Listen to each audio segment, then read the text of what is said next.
Hello, boils and ghouls. Welcome to another episode of Dads from the Crypt, episode 204 to be exact. My name is Jason. I'll be your host tonight. As with our movie tonight, I think we're going to be a little wacky tonight, so a little fun. Joining me is Jody. Hello. Hi. Hello. And also joining me is Mondo.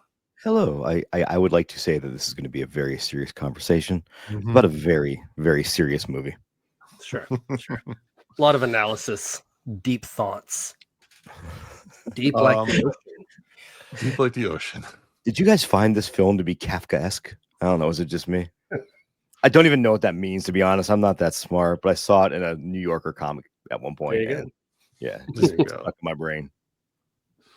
It was more like an Ingrid Bergman movie. Sigmar?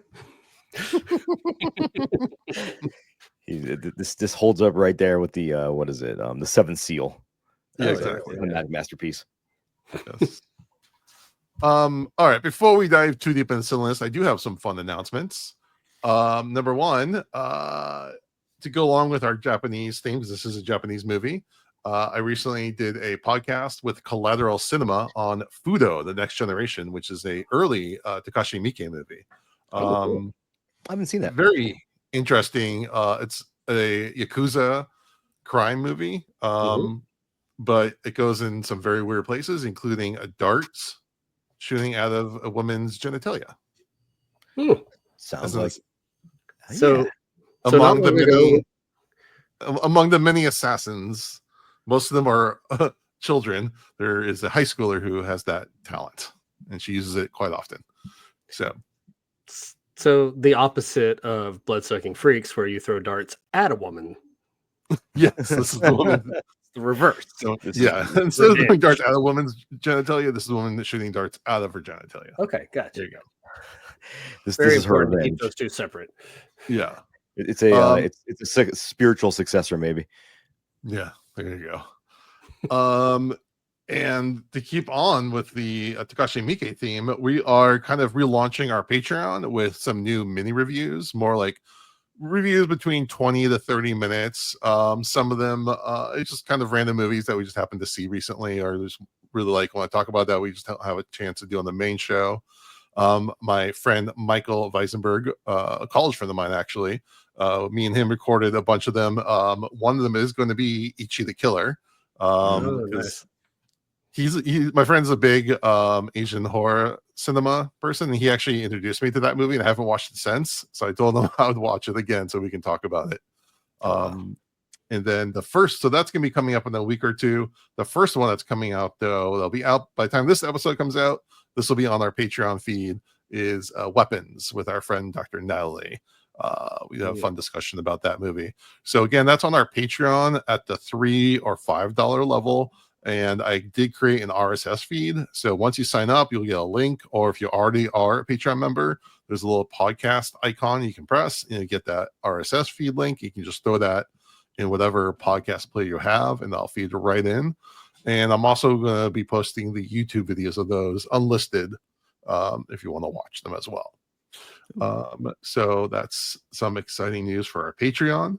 And then really exciting, hot off the press, just finalized today, that I have put together a screening of Demon Knight with the organizers, the programmers over at the Culver City movie theater.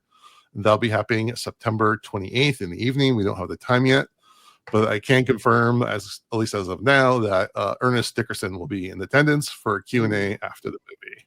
So, but mark your calendars now. See, Jason is doing all kinds of cool stuff right now. Meanwhile, I've got a kid starting college who doesn't have a car, so I'm just driving constantly. That's all I'm doing with my life. So, well, and I literally just got home from my son's first back to school night of middle school, and I was telling Mondo, it's a campus with a high school and a middle school, and some of the classes are on one side and some classes are on the other, and we're just walking back and forth the entire time. I don't know how they do it, but it's a lot. I'm just over here visiting small cities for work. Yeah. And Mondo is still on Hot Mondo travel summer, right? Dude, yeah, I've been to marvelous places like Eagle Pass, Texas, and Albuquerque, New Mexico. It's been, I think I went to Phoenix at one point. It's been glamorous as all hell, dude. Oh man, fancy. Yeah, this week, next week, Lake Havasu, which is hotter than Las Vegas. Oh, really? Yeah, you hear the word lake and you think, oh, it'll be pleasant. Yeah. It is not pleasant. It's like the same temperature, and then it's a blast of humidity. Excellent. It's actually a really neat little city. It's just the weather there sucks. And yeah, I have other complaints about that. I'll spare because I can start ranting about my travel schedule lately. But it's all good. Yeah. Well, tonight's is the end of Hot Jaws Summer. It's officially dropping the shark with a movie that throws everything, including the kitchen sink, at the screen. We were talking about the CFF premiered. Yeah, it was the international in the US. premiere. Yeah, What's up? The US premiere was CFF this year. Yeah, premiered at CFF for the US. Hotspring Sharkattack. So both of you watched this in the theater. Yes. Which I think would be the optimal way to watch this movie. It is absolutely the best way to watch the crowd with a lot of drinks. Well, the crowd and we both had just drank our devil's coffee. Yes. Yeah. And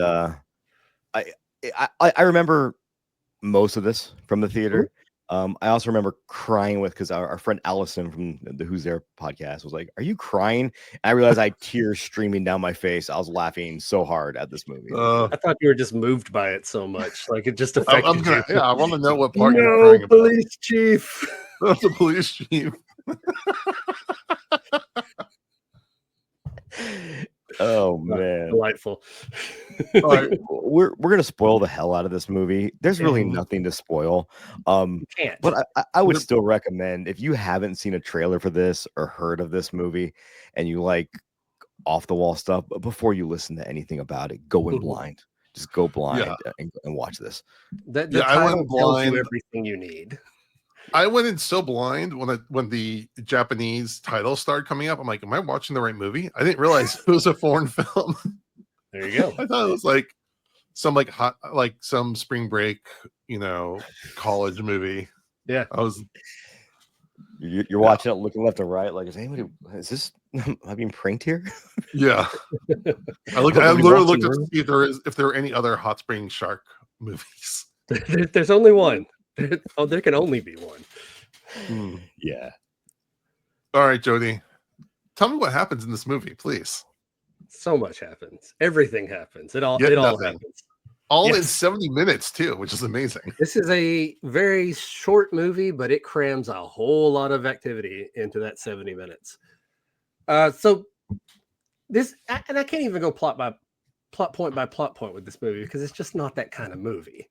Okay, so you have a hot spring in a city in Japan that's known for its hot springs. And at this hot spring, people have gone disappearing. They have been in the tubs. And okay, so first off, for people who don't know what a Japanese hot spring is like, it's a lot of warm tubs that are like naturally heated water from underground sources and stuff like that. My wife went to one in Prague, I think, or somewhere like that. So they're all over the place, just not a lot around here. So in this hot spring, though, people keep disappearing, and then their bodies keep being found in the ocean, out away from everything, all torn to pieces. Well, turns out there is a shark, an ancient shark, who, instead of having bones, has mostly cartilage, and because of that, they can squish themselves down to very small and climb through the pipes of the hot spring, attack someone, and then drag them back into the pipes. That's actually what's killing everyone. They're getting crushed going through the pipes. And when I say pipes, I'm not talking like, big, huge pipes that it squishes a little bit. I'm talking like your plumbing in your bathroom sink, like little bitty pipes. So it's ridiculous. It's silly. But the sharks keep attacking everyone, and the police chief is trying to stop them. Kind of. I don't know what he's doing. He's kind of around. He shoots at things sometimes. He's having a time. There is a shark expert that comes to town to try to help stop them. This is Jaws. I mean, it's Jaws. Yeah, it is. There's the mayor of the city says we can't close it down because the tourists will be there. So the setup is pure Jaws, except for if it was stupid.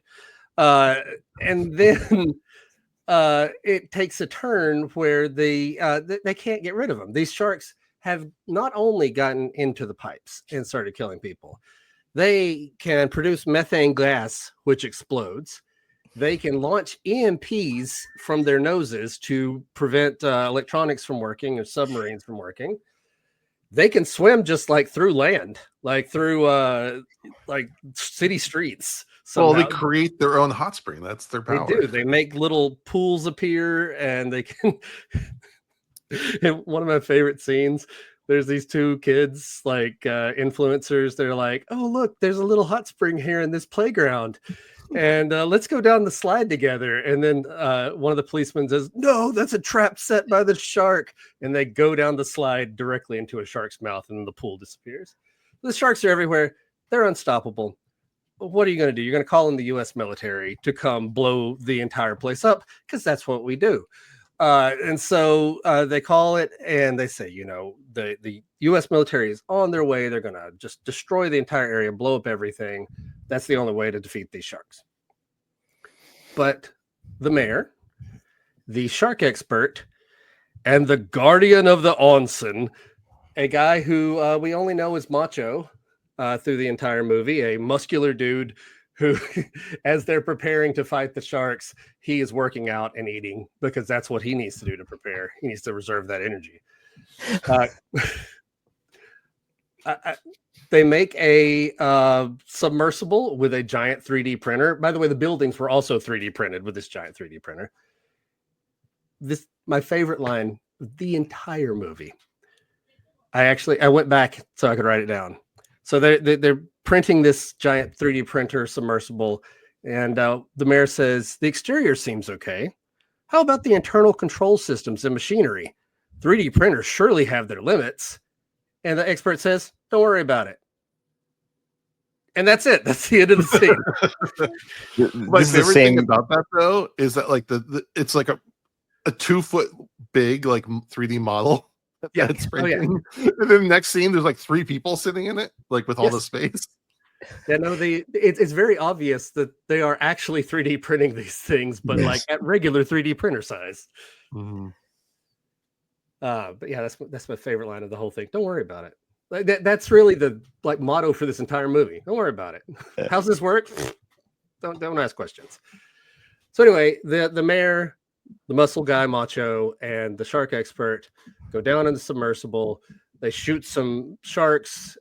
One of them gets missed, but Macho jumps out and spears it while swimming around. He says you can swim for 3 minutes underwater, holding your breath. He communicates all this by Morse code by tapping on the submersible. But then hundreds of other sharks show up. Hundreds of these things. They're everywhere. Macho punches a whole bunch of them and fights them off that way. Then there's one more shark.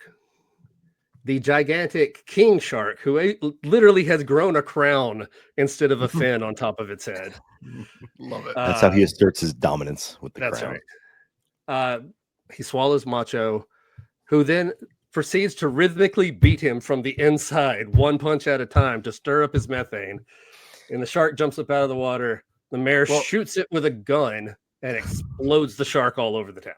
Well, isn't he also giving Morse code signals to the submarine? Yes, he's also giving Morse code. Being on the inside of this like ginormous shark, this megalodon, he's able to hit it hard enough to create Morse code vibrations that they can pick up in the sub. Also, why is it every time someone does Morse code in the movie, someone somewhere, like the person everyone thinks no Morse code in movies. It's just one of those movies. Yeah, if we're hanging out and one of you is in peril and you're tapping something out in Morse code, you're still getting kidnapped. Like, we're not saving you. Yeah, no one really knows Morse code anymore. Yeah, we have no idea. Like, what is that rhythmic tapping? Well, I love it too because they're showing what he's saying, and it's this big, long, complicated plan. And when you see him, he's just punch, punch, punch, punch, and Yes, that's apparently how he's like doing the all that. exact same rhythm. He's not even Yes, trying to change it. the steady rhythm the entire time. Oh man, really blow up the shark, and that's and they manage. So the police chief got attacked earlier, but he survives. He got a pathogen from the ancient sharks, and so they're able to make a way. He's just glowing purple. He's just laying there glowing purple. I was like, "What is happening?" Because he's like irritating. Irritated. I don't know what was happening. But that was the ridiculousness that made Jason draw the line. Was that? No, I loved it. That was like what I love about this movie. It just goes over the top. It knows it's not trying at all to be at all serious, not even a little bit. Yeah, and I'm down for that. What separates this movie from, because I had to think about this. I'm like, so how is this any different from something like Sharknado that I don't like? That I think the difference is they, when making this movie, were trying to make a silly, crazy movie.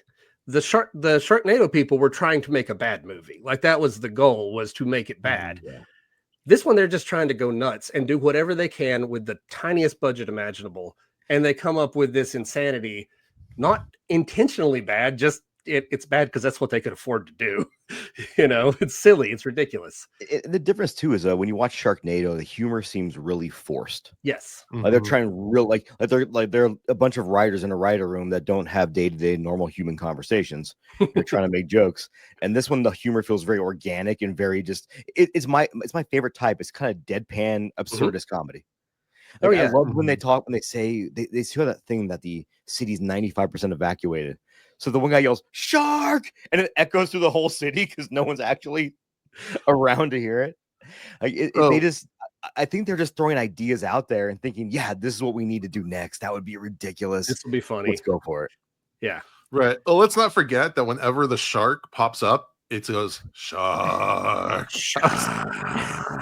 Laughing so much. It's like Pokemon, how they just say their names over and over again. Yeah. It's like every time there's like a point where there's like 3 sharks. So they all pop up and they all have to like say their name. It's like that's our thing. That's what we do. We say our name. And they the music like the mega shark, and they go shark. The music in this is actually fun though. They had this weird, like over the top, sorrowful music that is public domain, whatever. But damn it, it worked. Yeah, anytime there's like a dramatic scene, even the dramatic scenes are not played for drama or for seriousness. Every part of this is made to be silly. I mean, we said last time when we talked about Gremlins 2 that was a Looney Tunes movie. This is also a Looney Tunes movie. It does not care about laws of physics or believability in any way. It's just wackiness, craziness. Well, is the part where the chief is like in a hot spring that's only like the size of like a hot tub. And someone sneaks up on him, like as if like it makes you think there's a shark, but it's like as if he like swam the length of a pool to sneak up on him. It's like an impossible length for the size it is, and he turns around. This full-grown man is just standing there. He's doing a full body dip. I love, and also the fact that they're like the coroner's like, well, no, there's no actual shark bites. They died from the pressure of the pipes or whatever. I'm like, no, you see the shark gnawing on the people. There's going to be attacks them. Blood shoots everywhere. Well, doesn't the one guy say, was it a shark? He goes, I'm not a doctor, or I'm not a cop or a coroner. Like, but you're letting this guy just examine the body. Yeah, like who is this person? Like, I'm not a coroner, but I did stay at a Holiday Inn Express last night. Speaking of the coroner, another scene I really like is so they bring in another shark. So that first guy who gets eaten is a shark expert. So they bring in another one, and it shows her like riding into town. She's got her head out the window, smiling. There's like this peppy, like Mary Tyler Moore kind of music, like she's coming to save. And then we go straight to the coroner's office where there's a dead body. And at first she's sad because she knew this guy. And then she sees that he has been bitten by an ancient shark and starts crawling into the body bag. She's so excited to examine this guy. And then they add like some squishy noises. She's like moving around the desk and stuff. Yeah. When they're in the beach and they get surrounded by the sharks, because now the sharks can swim anywhere. Yeah, inland. She's excited for it because she's like, sharks, yay, sharks. Look at the beauty of and on the beach. Yeah. when the police chief wants to close down the beach, he Yeah. shoots no swimming in Japan, like in Japanese characters onto the beach itself with his gun at like a bunch of influencers that are trying to like take videos with the sharks. Would you rather the other beach scene is that same beach scene where Macho comes and saves them from the swimming sharks? Macho goes to walk away, so the mayor's response is to pull a gun on him and threaten to kill him. Yeah. Like the only guy that can beat these sharks, you're like, yeah, let me kill this guy. The mayor really comes around in this one. He doesn't stay stupid. He becomes the hero in the end. Yeah. And the effects are terrible, but in like the best terrible way. Like they're just like obvious, just like not even trying. They're just like throwing an effect on the screen and not trying to blend it or anything. Oh yeah. No, But then you keep using but other points it's like obviously like a paper mache shark, or like even like for the submersible, you can tell it's like a small toy that they're just like dangling through the water. And then you have the mega shark is like again like a piece of rubber or something that like someone in high school might have made, probably now. So just like mixing all these like really low tech, low effects, but it's just so much fun and charm. Yeah, and I love how many different ways they have of doing the sharks. Because sometimes it's a CGI shark, obvious CGI shark. Sometimes it's a puppet. Sometimes it's like a cutout, like when the mayor gets attacked and it's just wiggling back and forth with him in his mouth. It's like a paper cutout that they're wiggling in front of the screen. It's great. Like it whatever works for that moment, that's what they use for that scene. Yeah, it's never boring. No.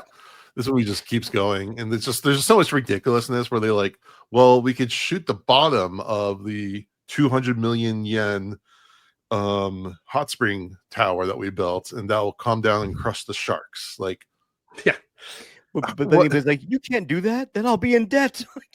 Yeah. But also, like, I'm just thinking the physics of like, wait, so this massive structure is only on like, you know, a couple meters worth of land, like thick lands. Yeah, you can just bring it down into the ocean. Like, how's the city even standing?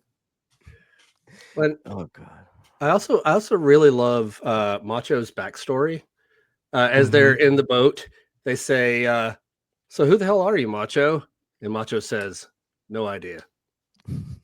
I was just born in a city near the ocean. Then it shows a skinny little kid like doing like the muscle pose. That's it. That's all we have. We have no idea why this man can breathe so long or why he can fight sharks. It doesn't matter. Don't worry about it. Things with him too is when I tell him to go gather up the remnants of the other summer or the other ship that got destroyed, and he's running back with a random bag of parts and a missile over his other shoulder. Yeah. Yeah. Or torpedo, whatever.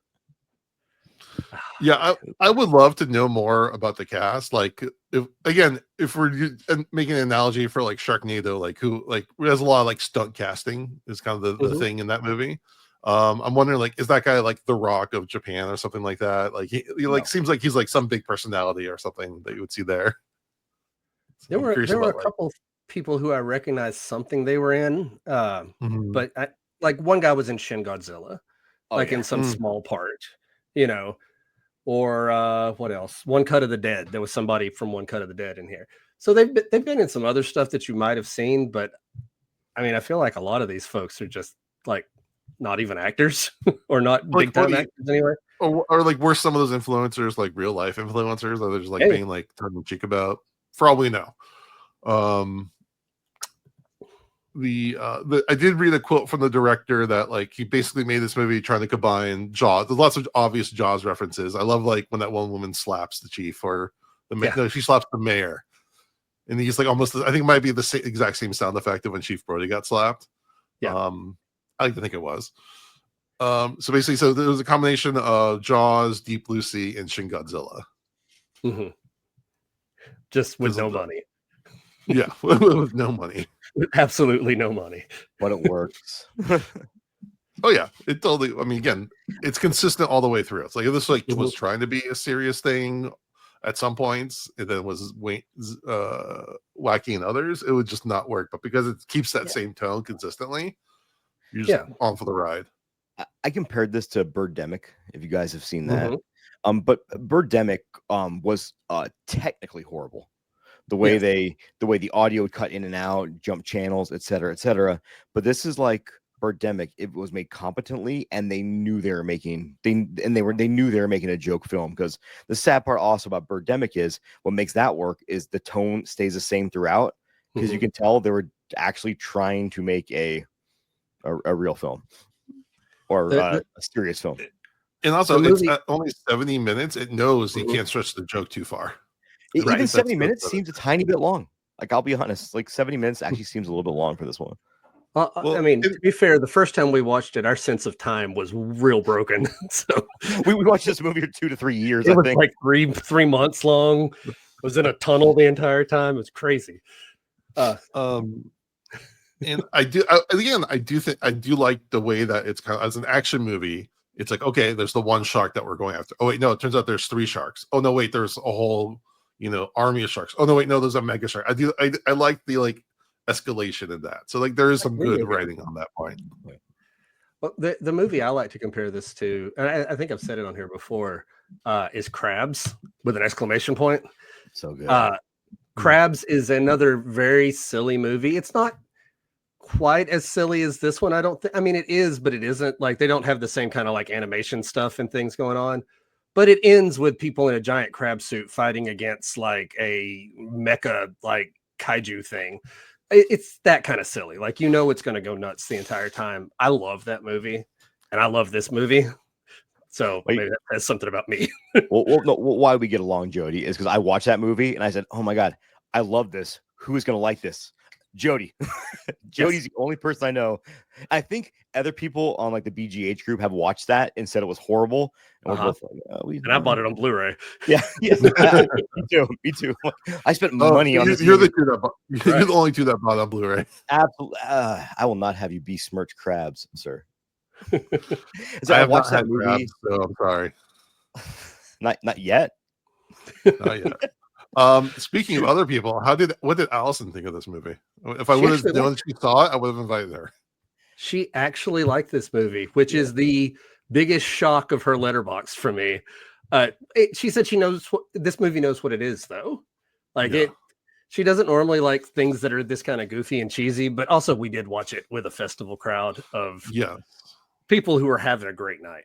Like, they cheered at every other line, and that's part of the fun of watching movies like that at festivals. Yeah, I really would have liked to see this with an audience. I think it would have been really fun.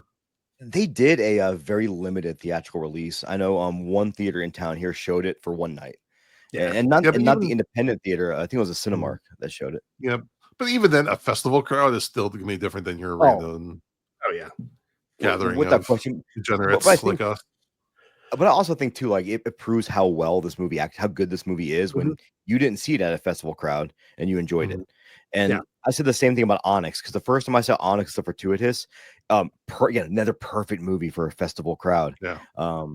Shout out to Andrew Bowser, a friend of the show, and he and I was thinking, like, did I just really enjoy that so much because it was a festival? So I made my wife watch it, and she really liked it too. And I'm like, yeah, me too, again, because it works. I had a less enjoyment the second time watching it. I was also in a cleaner state of mind. But when I say lesser enjoyment, I still enjoyed the hell out of it. I just wasn't crying, laughing the second time around. Sure. Yeah. No. I have noticed from our times that we've gone to festivals and stuff like that. Sometimes I watch a movie at the fest and I'm like, man, that was a really great movie. Then I get home and rewatch it and go, actually, I was just caught up in the moment. It's not that great of a movie. This one still is fun. And again, it's not as fun as being in a room full of people who are having a great time at adult daycare or adult camp, whatever you want to call it. But well, no, never mind. Allison was taking care of us. It was fun. It was adult daycare that night. But yeah, and it's not as fun watching it, on my couch at 2 a.m, but it's still a good time. Did your kids watch it with you? We started to, but because this one is a Japanese one and the subtitles fly in fast on this one, there's a whole lot of like captions, and then there's talking, and the captions and the talking will happen over time. It got to be where it's like, okay, this is a little much right now. So we ended up watching some other movie, something that wasn't great. I don't remember what it was. A very memorable film. Yeah. Yes. obviously. We've been watching a lot of low budget movies with the kids lately. We watched one called Open the other night that was a slasher, and it is literally made by teenagers. Like the entire cast, including all the adult roles, are played by teenagers. No attempt to disguise that they are teenagers. It literally looks like something that a guy and like 25 friends decided to do. And he has, decent talent doing director and cinematography stuff. And so he just got his friends together and made a movie. Was it great? But you have sold me on this. But yeah, no, it's kids having a good time, and I would have thought we were the coolest people on the planet if we'd pulled something like that off. It's on Amazon Prime. Hey, I'm just saying, if we do it in our 40s, we'll still be the coolest people in the world. I still want to make something. Yeah, absolutely. And these kids made a movie, so I mean, yeah, we have Jason, who's a 6'4". Like we got to use him for something.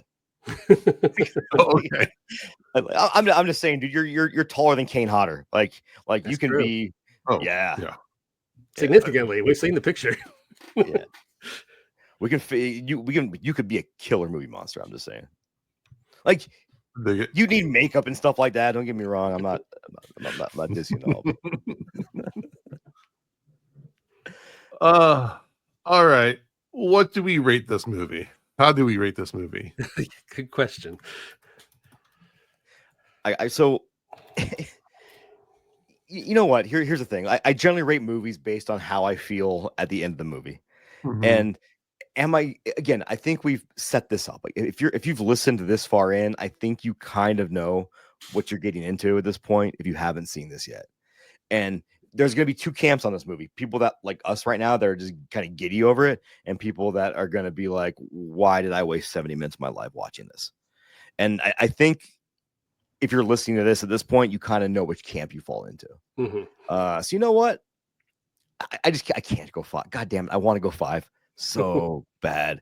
But you know what? I can. You want to know why? Because ratings really matter. Number 5 shark fins. There you go. Sharks. 5 shark fins. This movie is so hard to rate just because my enjoyment level and the quality of the movie making are not the same thing. And so like if I'm just going based on how much fun I had with it, with that festival crowd, 5 stars, no question. At home on my couch, maybe 4. I think 4 is fair for at home on my couch. But movie making wise, I feel like for what it is, it's great. But for like a real movie, it's silly. Yeah, I'm in the 4 camp as well, but I knew if I had seen it at festival, I'd be like over the moon about it. So again, like Joey said, as a couch watch, a 4. As a festival watch, I would probably give it a 5. I know I would. I also watched it sober the second time around, so there is also that aspect of it too. Yeah, this is a perfect movie to indulge. Yeah. Mm-hmm. I know. And watch a silly movie and giggle your ass off. Yeah, unfortunately, I watched on the Tuesday night, so I didn't imbibe. But yeah, I was telling my wife about this. She's like, I kind of want to watch it. I'm like, yeah, we need to wait for a Friday night, and then we can watch it. This is a Friday night movie. Yeah. This is a take an edible movie. I mean, we said at our CFF experience, we were way too high, but it was the right movie for the state we were in. Yeah. My most memorable part is walking out of this movie. It was Allison, and I'm just walking, and she comes and grabs me. She goes, "You look scared." And I was like, "A little bit, a little bit." Man. All right, let's take a quick break for a shout out. Gobble gobble! This is Onyx the Fortuitous, Slayer of the Bright Realm, and you're listening to Dads from the Crypt. I don't know. Was that already since we mentioned him, I'm like, okay, kind of have to. Perfect. I was hoping that was just a coincidence. Nah. All right, Mono, give us a song of the day. All right, let's bring this down a notch. Sorry. So a band I'm very fond of from Germany, a band called Bethlehem. The founding member and main songwriter, and main musical force behind it, I guess, the bass player, Jürgen Bartsch, passed away today, which is a bummer because they've actually had a catalog that some stuff I really love and some stuff not quite sure about. but the albums that I love by them are just like top notch, like old classic depressive black metal. And I mean that in the most positive way possible. It's an interesting story though. This man's name is that he's actually named after a German serial killer. Like Jürgen Bartsch was a German serial killer that killed like 8 children between the ages of like 7 and 12 or something like that. And his parents, and this happened really well before. Yeah, dude. This Jesus Christ. Are you gonna Sharkattack to serial killer killing children? I need my own radio station. So I'd be like, I hope you guys are having a really terrible drive to work today. This is Dead Puppies by the band. But yeah, they named him after a serial killer. What do you expect's going to happen? He's probably some stuff going on at home there. But no cause of death. But a big fan of Bethlehem. Their first couple records, dark metal, and the other one's in Latin. I'm going to butcher the name, but it means like in Latin, like you should kill yourself or something like that. Yeah. Real upbeat, very positive kind of music. But the album I'm going to pick by them is their first full length, dark metal. It's pretty dark, very minor key. And I'm going to pick the song Second Coming. Why? Because it kind of sounds funny. And yeah, but rest in peace to a very influential musician in the realm of depressive or dark black metal. I don't like calling it depressive black metal. It's just black metal. It's fine. We don't have to sub-label everything. Like, imagine if horror movie fans were as fucking smarmy as metal fans were. Like, imagine if someone goes, "Hey, Jody, that's a slasher film," and Jody's like, I'd call it a neo-proto slasher, actually. That's the shit that happens in fucking metal. I don't get it. Like, why can't we just like things? I mean, you know, those people exist.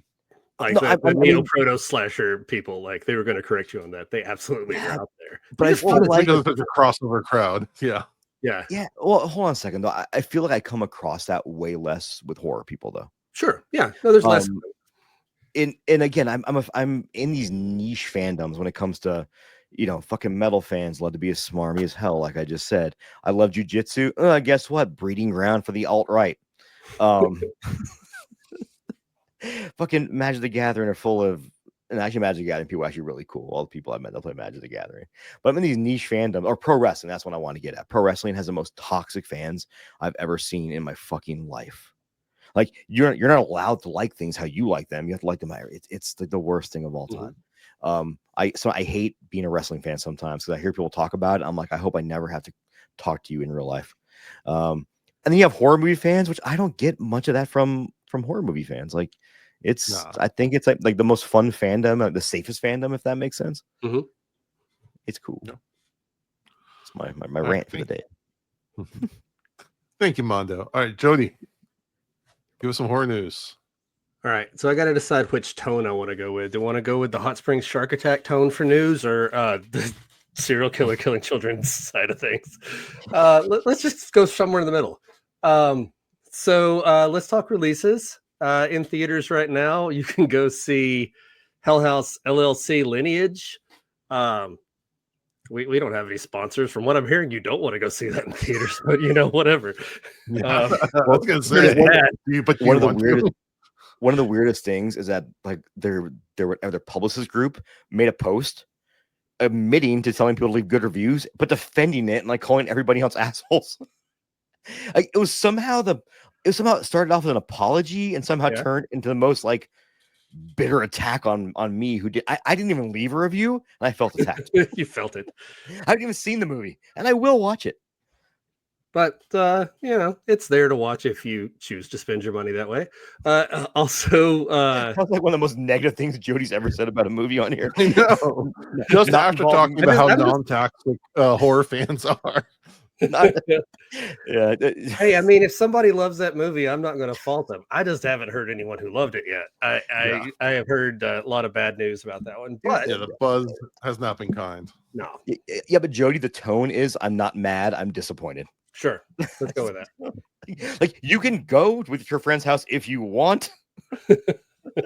I won't be mad. Well, see, I've got a college student now in my house, and so you don't you have to change your parenting style a little bit once you get, to legal adults. You don't want to be telling them everything to do and trying to be authoritarian or anything like that. So you just make suggestions. And so my suggestion for you is probably to wait for digital to watch Hell House LLC Lineage, because you can probably watch it for free somewhere once it comes out. You can also go watch Primitive War. That's the Vietnam dinosaur movie that looks pretty cool. That's in theaters right now. Jason was deleting his promotional question to the makers of Hell House LLC. Well, I'm not going to get that kind of podcast now. This is when Jason announces we have a special episode with the makers of Hell House LLC Lineage. The director just pops in the frame right now. All right. On digital right now, there's a couple movies out. You can watch Together. That's the Alison Brie, Dave Franco movie. Dave I think Franco. Dave. Not James, Dave. Yes. Where they're slowly melding together into one person. Looks like wild body horror stuff. I've heard good things. Yes, me too. A child said it was cool. I've heard another one that is available on digital right now is House on Eden. This is a found footage movie made. It's an influencer movie because it's actually made by real influencers. Chris Collins, her handle is like Call Me Chris. I've seen her on TikTok and stuff like that. She's been around for a while. And Selena Myers, who I'm not as familiar with, but yeah, they made a found footage movie and got it in theaters for a while. It's on digital now. Mondo, you've seen it, right? I saw it, and maybe I'll do a little mini review for our Patreons, or maybe that can be I'll do a short. It can be a free taste. I thought it was a really good. I'm a sucker for found footage movies. Yeah. I thought it was really well done. I had no idea who these people were. But just a real 5-second review is I thought that it felt very organic. Mm-hmm. Like it's one of those where the characters feel real, like you kind of buy into the character stories. And then I love the twists and turns it took. So I was a big fan of this. Also, I think it's only like 68 minutes. And I think it was like a perfect length for this because this one was getting sick of like look at Darwin Creek. Then it started ramping up. It was like very good timing. Nice. All right. And one more you can watch on digital right now on Hulu is Eeny Meeny, which is a less a horror movie, but more like a violent heist thriller. It's got Samara Weaving in it. That's all I need to watch it. But other people might need more, but that's all I need. Also, I saw that I Know What You Did Last Summer, the new one just came on digital. Yeah. Today. Yeah, that one just released too. I forgot about that one. As so far as people, apparently. I'll watch it. Those movies are fine. They're not great. They're fine. All right. Trailers. The first one is a new vampire horror movie where a group of women get together to hunt horny men online with their new website, OnlyFangs. They use their website to draw in men and suck their blood. It's even got a theme song. Like at the end of the credits, there's like OnlyFangs, like some kind of like hair metal thing. It's pretty great. How did that go, Jody? I've already done it once. A few bars. I got one in me. I can't go back. All right. Another trailer we got is for Sweetest Day, which the main reason I included that one is because it's about a holiday I didn't know existed. But if you live in the Midwest, apparently it's a knockoff Valentine's Day celebrated in the Midwest on the third Saturday in October. So you have a little in the middle of October, little romantic holiday there. But this is a new slasher called Sweetest Day that takes place on that day. It looks pretty fun, low budget stuff. I mean, so you're missing the point though. You remember the movie you saw called The Third Saturday in October? That's right. That's about football. No, but it's based on this though. That game happens on Sweetest Day. Ah, okay. I did not realize that. You can see how closely I follow sports too. Yeah. Well, yeah. Well, no, you're the one that brought up the football game. That's true. Yeah. Anyway, the trailer I'm most excited to talk about is Deathstalker, the remake made by our friend Steven Kostanski. It's going to be in theaters on October 10th, which is my birthday. This is my cinematic birthday present. Last year, I got Terrifier 3 for my birthday. This year, I get a new Steven Kostanski movie. And you know what? That's a good birthday present. The trailer looks great. sword and sandal stuff, Hercules, the series type stuff with a whole bunch of cool Stephen Costanzius monsters and people in rubber suits, like Psycho Gorman, like Frankie Frico. I think Patton Oswalt plays like a little Frankie Frico like type guy, like little size guy. So yeah, all kinds of good stuff. And no Kevin. No, for the record, though, no Kevin Sorbo. No Kevin Sorbo. We don't invite him to things. Let's say Xena instead of saying Hercules. How about that? Yeah. Lucy Lawless she's non-controversial. Well, she actually ripped Kevin Sorbo a new. Oh, I know she did. She's great. Hell yeah. Also, and dated Larry David in freaking what was it called? Curb Your Enthusiasm. That's right. All right, and this one isn't a trailer, but we got 3 posters for the new Netflix movie Monster: The Ed Gein Story, and the posters are homages to Psycho, Silence of the Lamb, and Texas Chainsaw Massacre, because all 3 of those movies are based on Ed Gein to one degree or another. What I love about this is I've seen pictures of the real Mr. Ed Gein, and I've seen pictures of this guy who's playing him, Charlie Hunnam. He played Jack in Sons of Anarchy. Yeah, this is a real glow up for old Eddie. Eddie did not look like this man. But it's crazy. Yeah, I think it looks pretty good actually. Yeah. But what's crazy is how they did the same thing to him, like they did to Charlize Theron when she played in Monster. Yeah. I feel like, I don't know, it's still a pretty handsome take on Ed Gein. Right. Like I want the old loner freak look. Like a Steve Buscemi in there. Well, the movie they did in the early 2000s when they did the Gein movie, they did the Dahmer movie. We're talking. Gein was played by Steve Railsback, who plays a lot of stuff. He was a great Ed Gein. Just looked perfectly. I just wonder how they're going to lean into the story, because the story obviously is very much. It's a lot of hyperbole happens in the story versus what the actual report was. Sure. I'm kind of interested in how they play that, because by all accounts and purposes, you had this guy who had mental issues, and he thought he was doing the right. He only killed 2 people, I think. Only 2 people, yeah. Still too many people. One is too many. So just for the record, only 2. No, 1 is too many. But I think he killed both of them because it was ingrained in him that this world is hell, and when you die as a good person, you go to heaven. So he wanted to send them to heaven because he thought they were too good to be on this earth. So it'll again, not saying that's right. Ed was a pretty messed up guy. Yeah. But he didn't. But they said he didn't fall into that classic serial killer. He's never really a serial killer, and didn't fall into that classic motif. He was a grave desecrator because he likes to make things out of skin. It's a really crazy. There's some great books on him. It's a really crazy story. I just thought the posters were cool because they referenced the movies that were inspired by the original story of Ed Gein. So I thought that was kind of a cool way of wrapping that around. It's interesting because I saw some posts about this and I thought it was going to be a documentary, like a bio documentary. And then now I'm learning it's actually like a dramatization. And they've got this Charlie Hunnam, which is a pretty handsome guy. And even the posters, he's got big muscles, arms, and if it's kind of campy, I might be kind of into it. But it is a Ryan Murphy project. Ryan Murphy, who did American Horror Story and Scream Queen and all that stuff. So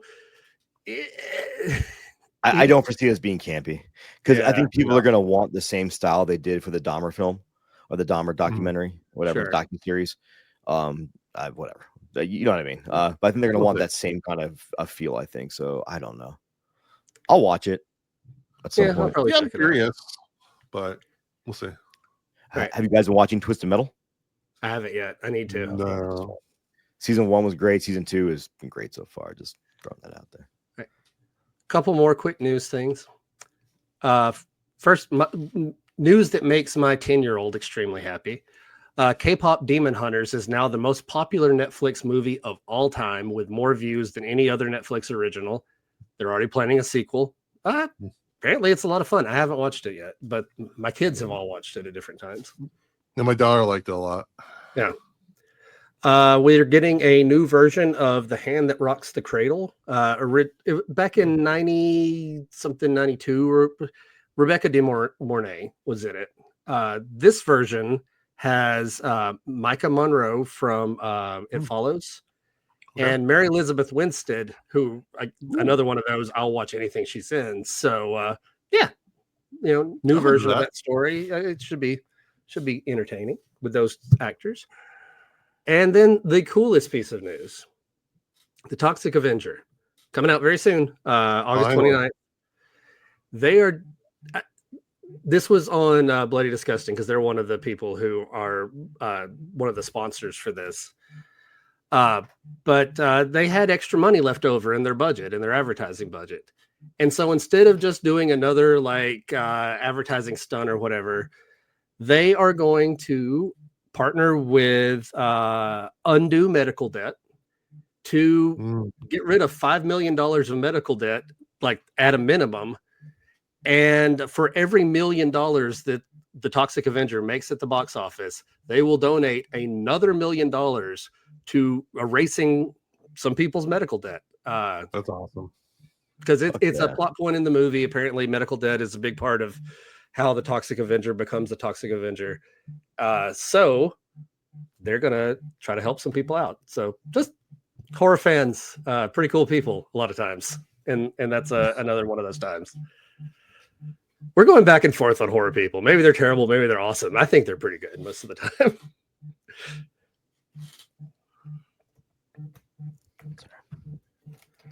My medicine alarm is going off again. If you heard what happened last week. Yeah. I'm like, what is that noise? Where Jody turns into a werewolf.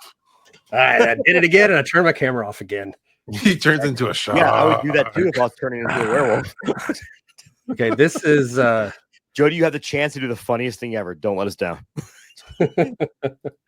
So just remind me in the future when we record, turn that stupid alarm off because it goes off right when I'm talking every time.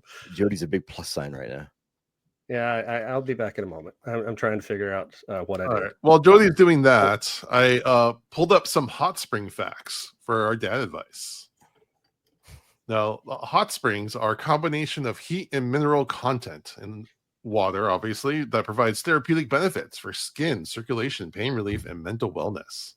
The medicinal use of mineral baths, known as balneotherapy, has been part of healing traditions for centuries in many cultures. For your skin, it has healing properties. The high silica content in many hot springs can often soften and smooth rough, dry skin. It aids in skin conditions. The sulfur content in some springs has antibacterial, antifungal properties that may help soothe and heal skin irritations. Exfoliation, natural detoxification. For circulation, it boosts blood circulation. It relieves muscle and joint pain, cardiovascular support, and aids recovery by removing lactic acid from sore muscles, speeding up recovery after physical exertion. Under mental wellness, mental wellness. This is just 25 minutes of Jason talking about hot springs from here on out. It provides stress relief, improves sleep, mood boosts. Also, it contains lithium, so that's always nice. But is it? I don't even know. Yeah, Maybe. Maybe that's good for now. Under safety concerns, it says to be careful if you're pregnant or may be pregnant. If you have medical conditions such as a heart condition, high blood pressure, diabetes, you should consult your doctor. If you have a contagious skin condition, you should avoid hot springs, especially if you have open cuts, sores, or contagious conditions to prevent infection. I mean, also just because the people sitting next to you do not want to look over at you with your open sores sitting in the pool with them. In there with a head wound. Yeah. Losing something out of your arm. Fine, I'm healing. Getting lithium. In lithium. And then also there's a big disclaimer about not going to unmonitored springs. So don't just walk up to a pool of hot boiling water in the ground and jump in. If you just see a random puddle, it may not be what you think it is. No, that's happened before. I think that's how you get brainworms and then get to serve in the cabinet. So yes. No, there's actually an island that had a hot spring spontaneous combustion, like a hot spring like erupted on this island, and like killed many people and like severely like steam burned dozens and dozens of others. So my wife watched a documentary about it. It That's was funny. crazy. We started this episode on such a silly note. I know. So don't go to any. Make sure your hot springs are well maintained and clearly marked as safe. Otherwise, go ham. Okay, I did remember when my wife and daughters went. They were in Budapest in Hungary when they went. Apparently, it's very popular with all the old people. They all show up very early in the morning and they go sit in a hot tub all day long for as long as they can. I mean, that's basically what it is, right? It's a hot tub, but it's a natural hot tub. And they have the bathhouses, the hot spring bathhouses in Japan, which actually some places you're still not allowed to go into if you have tattoos. Interesting. Like for health reasons or cultural reasons? Cultural reasons. Yeah, because Japan's a big tattoo country. Well, the tattoos there are taken with more meaning. If that makes sense. A lot of tattooed people are in lives of crime, et cetera, et cetera, et cetera. That's true. Yeah. I've heard it's changed a lot. It used to be a universal ban, but now a lot of them are just, as tattoos get popular in Japan too, no one cares anymore. Or some places don't care, but some places still very much do. I forget that. That reminds me in the movie. I forget that the Yakuza exist outside of movies because it's definitely in a lot of movies. But also, speaking of Yakuza and Fudo, the Takashi Miike movie, a boy watches his brother get beheaded. And he's so distraught, he starts taking his brother's blood, dipping needles in it, and starts giving himself a back tattoo. I don't know if that would work. I feel like blood would absorb, but sure. Yeah, and you want to know what? And sharks can't shrink their cartilage down to fit into pipe. So in the Miike universe, anything's possible. This is very true. Yes. All right. Well, gentlemen, we have completed Hot Jaw Summer, and we are doing Sleepaway Camp September. Yes, we're going to be covering all the sleepaway camps for better or for worse, because some of them are really bad and some of them are amazing. I'm excited for 3 of these movies. Yes. I'm debating on whether we might even do the 4th one. The completist says we should, but it's so bad. It's bad. But those first three are a lot of fun. Yeah. And we're going to have some fun guests coming up. All righty. Well, we appreciate everyone for listening. We'd really appreciate it if you give us a rating or review on iTunes, a rating on Spotify, like and subscribe on YouTube, and follow us at Dads from the Crypt Talk on TikTok. And with that, I thank you for listening to Dads from the Crypt. Follow Dads from the Crypt on Facebook, Twitter, and Instagram, or I will follow you to the grave. No, seriously, you really should watch. But be careful what you ask for. You may get it.